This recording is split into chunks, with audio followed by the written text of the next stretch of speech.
Hello, today I will read you 3 stories from r/pettyrevenge. Enjoy. Kick my legs under the table?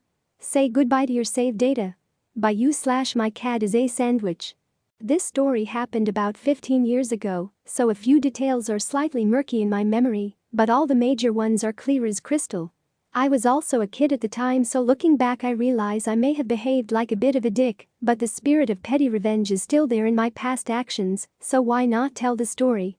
I was 7 years old, and my dad took me on a trip to see one of his old friends and her son. He was a single dad, the other parent was a single mom, me and her son had no other siblings. There was a good friendship dynamic, and potentially a makeshift family if things had gone a certain way, but that's not relevant here. My dad's friend's son, who we shall call Jake, was about 11 or 12 at the time. Despite the age difference, we got on pretty well. On to the revenge story. We were staying for a few nights, and one evening at dinner, there was some kind of disagreement because Jake started kicking my legs underneath the dinner table. I'm not sure if he'd had practice at this before, because he could do it without moving his upper body an inch, and so every time I grimaced in pain at a kick to the shin, both parents thought that I was just pulling a tantrum or seeking attention or something similar. Every time he kicked me I voiced my protests, telling him to stop kicking me, but he continued. I tried appealing to the parents to get him to stop, but because they also didn't see his body moving at all, they thought I was the one being difficult and just told me to behave. Eventually, I managed to finish the food on my plate and asked to be excused from the table. I was permitted to leave and spent the evening nursing my bruised legs and brooding over the injustice I had just experienced. My child brain wanted some way to get back at Jake for his shenanigans, but progress on a revenge plan was slow because I had never decided to seek vengeance before. I wasn't a malicious child most of the time. As it turned out, my opportunity presented itself the very next day. Jake and I were both into video games to a reasonable extent, him more than me since he was older and had amassed a larger collection, while I was just starting to build mine. The morning after the leg kicking, we were sitting in the living room while our parents were in another part of the house doing whatever. I sat on the sofa, while Jake sat across the room in an armchair. I was watching TV, the Batman animated series, I believe, and he was playing on his Game Boy Advance, the original, not the SP. Being a conversational child, I tried to ask him questions about what he was playing and why he liked the game, etc. He replied with shorter one-word answers, not actually giving me any information, save for that he was completely absorbed in playing the game and unaware of anything going on beyond the confines of the GBA screen. I had a light bulb moment to get him back for the previous night's leg kicking. I shuffled off of the sofa and crawled stealthily across the living room carpet, staying in his blind spot behind the GBA. When I finally reached him, I slowly raised my arm up to the GBA. With my small, nimble child fingers, I gripped the edge of the GBA game cartridge and pried it loose of the console, taking it out and causing the console to freeze instantly. Jake immediately saw his game had stopped and then turned the GBA over to investigate, where he saw me holding the cartridge in my hand.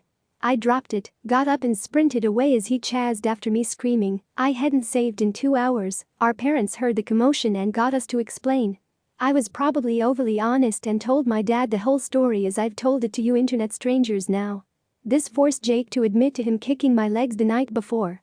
In light of the previous injustice, my dad only gave me a light punishment for my act of revenge, a few minutes on a naughty step, while Jake had his games consoles taken away from him for the rest of the day and was forced to apologize to me. I spent that time on the naughty step triumphantly smiling and reveling in the satisfaction of my pettiness. It was the only major conflict me and Jake ever had, otherwise we were pretty good friends, but we fell out of contact as our parents also fell out of contact with each other. I haven't seen him in years.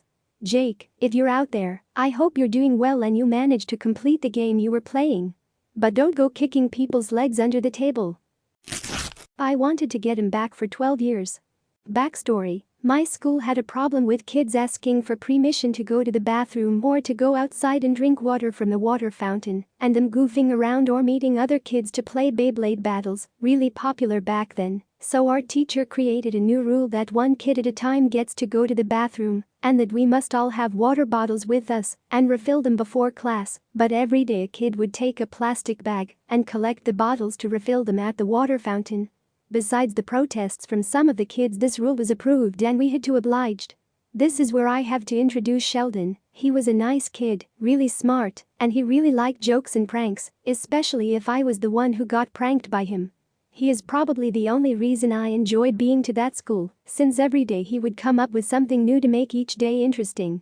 Now that you can kinda imagine how Sheldon was, I have to remind you of the rule: each day a new student would have to collect all the water bottles and refill them. The first time Sheldon was responsible for this, he collected all the bottles, and when he reached me he smirked and took my bottle quickly out of my hands and ran outside. It kinda surprised me that he smirked at me like that, but I didn't care that much at the time. He eventually returned with the plastic bag full of water bottles and started giving them back to us until he reached me and handed me an empty water bottle. This is the conversation that ensued. Sheldon. Here you go. Me. What the frick, dude, it's empty. I actually said frick. Sheldon. Giggling, oops, sorry, I forgot, I guess you are not that important. Everybody laughed at this, and the teacher shushed them because we were still in class and went to sit back at his seat, smiling and keeping eye contact with me the whole time. I was pissed and desperately wanted revenge, so the next time it was my turn to fill the bottles, I was planning to do the same thing to him, but he was smart for an 11-year-old and obviously knew I would be planning something, so when I reached his desk and asked him for his bottle, he said, "No thanks, I have a second one." He actually brought 2 bottles with him to avoid getting pranked the same way, and that pissed me off more than before. I knew I had to get him back some way, I just didn't know how.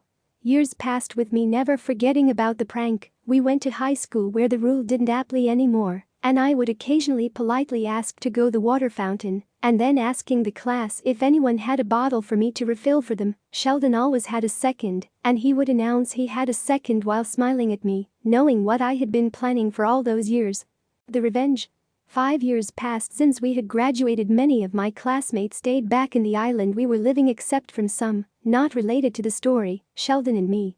We had lost touch a long time ago, and I had since moved on with my life. A friend of mine knew I wasn't in a good place economically and said he had a job for me as a waiter in a restaurant at the city we were living. I obviously excitedly accepted the offer and went to that restaurant the next week to start working. And there he was, Sheldon, sitting in a table drinking wine and talking to the other 2 people on the table. He hadn't changed that much, he was still that nerdy-looking blonde skinny white boy he always was. I immediately wanted to go and greet him, but I changed my mind since I remembered that I still hadn't got him back for what he did then. I started working there every day for a week and seeing him occasionally. I always tried to avoid him so he wouldn't recognize me. I was working there for probably a month until one day I saw him again with 4 others coming in and sitting at a table. I knew I finally had my chance to get back at him. I went to the table and took their orders. They all said what they wanted, but I was more interested in getting Sheldon's order, and so for the first time I was there I spoke to him. "Me. And for you, sir?" "Sheldon. I will have only water for tonight, and the number 4 please, I have to drive these idiots back." Me. Chuckling, "Okay, sir." I went in the kitchen to give the order to the chefs and to warn them about what I was about to do. I went to the fridge, grabbed a water bottle, emptied it, and went back to the table. Me. "Here you go, sir." I placed the empty bottle on the table. Sheldon. Surprised and quite angrily, "What the hell?" Me. "Oh, sorry, sir, I guess you were not that important to get water." I started grinning. Sheldon. "What the fuck do you mean?" Him finally realizing, "You motherfucker." Me. "Nice to see you again, bastard." I said this while laughing. "I finally got you." Sheldon. "Holy shit, I should have known it was you. The beard threw me off, I couldn't recognize you." Friend 1, "What is going on here?" Sheldon introduced me to his friends and let them in on what was actually happening. I was so happy to see him I almost forgot I was working there. After the introductions were done, I went back to work. He gave me his phone number, and after my shift we went out drinking and remembering the past. We have been best friends since, and he hasn't tried anything for the past 2 months. Wife's revenge on her ex-husband. This isn't my story, it's my mother's. So my dad is really into the Titanic. We didn't have much money back then and he went and bought a piece of the Titanic. It was just this little black rock that sat in a case, and we were not allowed to touch it. My parents divorced and he had asked for the thing when they were separating the things in the house. My mom gave it to him, but before she let him have it, she tossed the piece of the Titanic and replaced it with a piece of charcoal from the grill. He still doesn't know to this day, and whenever I think about it, it makes me laugh. Edit 1. My dad was very abusive to all of us, and he did many things that was very wrong. So when my mom got us away, this was a safe way to get back at him, for he never knew that it had happened just as girls did. Edit 2. I'm sorry for not telling about the divorce or the reason for it. People always think that I'm not for the LGBTQ community, which has nothing to do with it at all. My dad had cheated on my mother with other men as well as him being very abusive. She divorced him mainly for the abuse, but knowing he didn't want to be with her anymore, she figured that he wouldn't fight to stay with her. When I said we had no money, I mean like we weren't able to pay for the AC to be on when we lived in Kansas. There was no reason for the purchase. What she did with that stupid rock is nothing compared to what he did to us. Like and subscribe for more. See you on next video.